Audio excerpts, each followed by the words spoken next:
Thanks, Robert. I've been asked to summarize very quickly the justification that for PFM having a booth that's showing off their NightOcclude PDA occluder, the pivotal and continuing access study that led to U.S.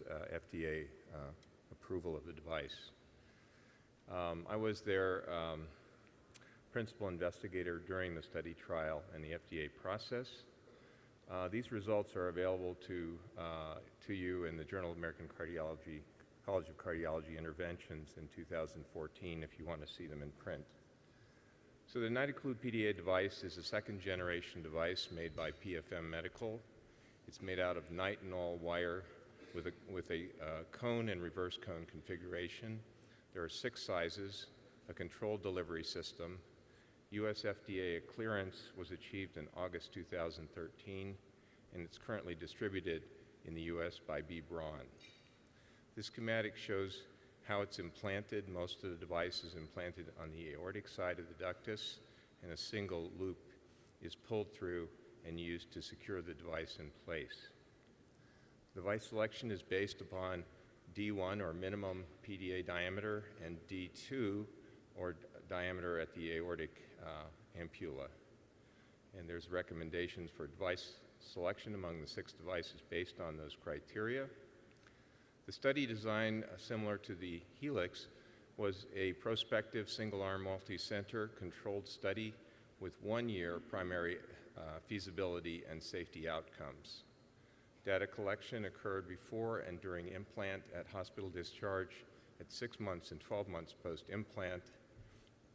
Data was validated by an independent core echo lab to look at the 1-year follow-up echoes, and safety data was adjudicated by an independent safety monitoring board.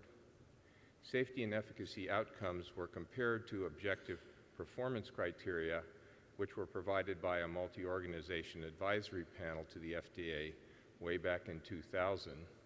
And these criteria were based upon historical data and expert consensus at that time.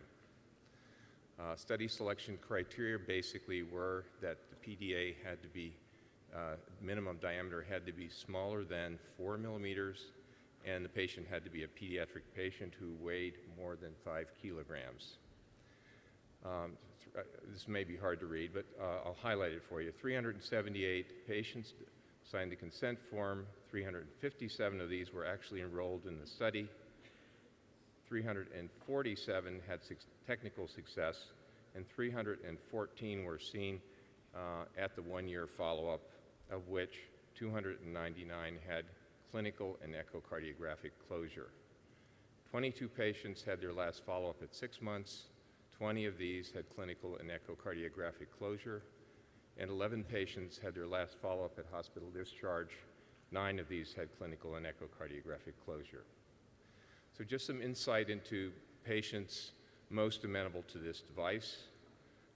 Obviously, most ductuses are Krishenko type A, and most of the experience with this device is in that population.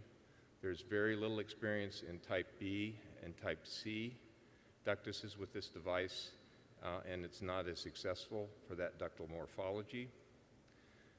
Patients were pediatric patients, but most of them were small, under age 6. Most of them were small, under 25 kilograms. Most patients had a shunt calculated less than 3, minimum diameter less than 3, rather than between 3 and 4. And most patients had a shunt less than 2, and of course, shunts measured by oximetry and PDAs are a little bit suspect anyway. This is a typical PDA closed by this device. All the median data here: 3-year-old, 14 kilos, female, Krishenko type A, D1 or minimum diameter of 2, and QPQS of 1.3. So study outcomes here: efficacy, technical success. The objective performance criteria was put at 95%. With this device, it was 97%. Clinical closure, meaning no murmur audible, no ductal murmur audible at 1 year, 95% for the performance criteria, 98% achieved by the study. And echocardiographic closure at 12 months, 85%. I think by today's criteria, that's a fairly low bar. 96.8% achieved in the study cohort. Safety criteria, mortality, 0 and 0. Serious adverse events, 1%. Performance criteria, 0 achieved in the study. A serious adverse event was defined as an event requiring surgery or life-threatening or resulting in permanent disability. Total device and procedure-related adverse events, 6% was the OPC rate. In this study, there were 4.7%. These were complications that either resolved entirely without treatment or that resolved with simple medical treatment or transcatheter treatment, such as catheter retrieval of an embolized device.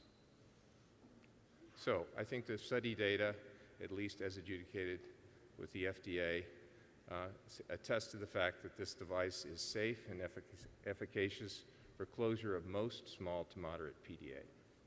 Thank you.